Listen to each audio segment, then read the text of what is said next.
प्यार होना चाहिए। तो अभी जैसे हरियाणा का जिक्र हुआ, मोदी का, तो हम वहाँ भी रहे हुए, तो वहाँ एक कहावत बड़ी मशहूर है कि भाई भाई कैसी चीज जगत में मांगी मिले ना उधारी। तो वो भावना अपन की होनी चाहिए।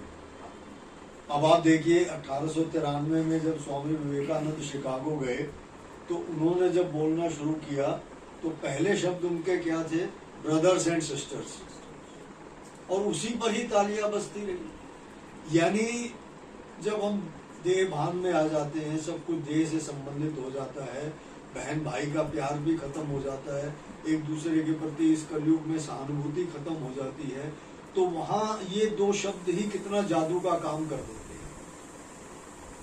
यानी उनको दिल से ये टच हुआ कि यार ये तो नई बात है, भाई कह दिया, फलाना भाई, ढिकड़ा भाई, लेकिन वो दिल से फीलिंग जब आएगी तब हम एक दूसरे के प्रति, जैसे अभी हमने योग किया, भाई कोई दुख में, कष्ट में, चलो हम उसके पास जाकर उसकी स्थूल रूप से मदद नहीं भी कर पाते, तो भी हम मन से उसके प्रति ऐसी भावना रखें, योगदान दे कि भाई वो स्वस्थ हो, सुखी हो।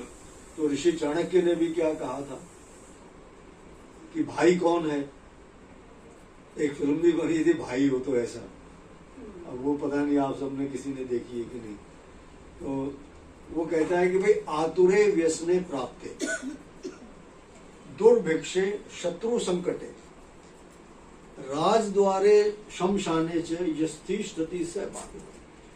यानी आतुरे, यानी जब कोई भाई दुख में है, पीड़ा में है, हताश है, निराश है,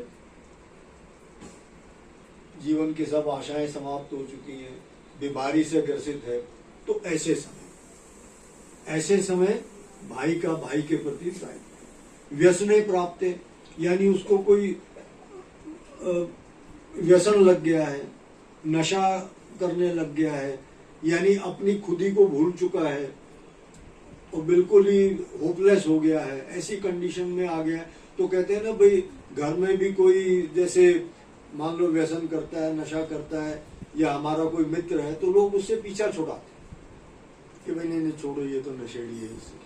लेकिन उस समय भी जो उसका ध्यान रखता है, उसकी भलाई का सोचता है, उसके प्रति सहानुभूति रखता है, उसका ऐसा, जैसे हमें भी व्यसन मुक्ति आंदोलन हम चलाते हैं, तो हम ये देखते हैं कि भाई ये भाई व्यसन में है, तो उसको बाबा के पास ले आए, तो उसका व्यसन छूट जाए, उसकी जिंदगी में फिर बाहर आ जाए, है ना। तो उस समय